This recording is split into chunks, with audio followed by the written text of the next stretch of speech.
Birds know what the birds know. The birds know not to complain about the sad state of their cage, neglected waste and green water. My grandmother lies paralyzed in her bed. I knock on her door, tell her that one of her birds is losing its crown of feathers. They always fight, she says. Her half-closed eyelids indicate she is tired, tired of talking about her caged birds, tired of her distasteful life. She murmurs, even the water tastes wrong. If only I could eat chile verde. Why aren't you bringing me dinner? ¿Dónde está la comida? Her birds must think the same thing. ¿Dónde está la comida? Why does the water taste wrong?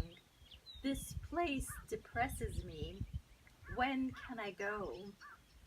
I roll up the cage's rotten stench, scrub away fluorescent algae, fill plastic holders with seed, but her birds remain angry. The blue parakeet continues to give her green companion a haircut. She pecks and pecks at his balding head. The two live like an old married couple, waiting for calloused hands to feed them, a grandmother to whistle and talk to them. Who wouldn't go mad cooped up in a cage? When my grandmother's spirit, a wavy mist, leaves her body, escapes like a genie of an open bottle.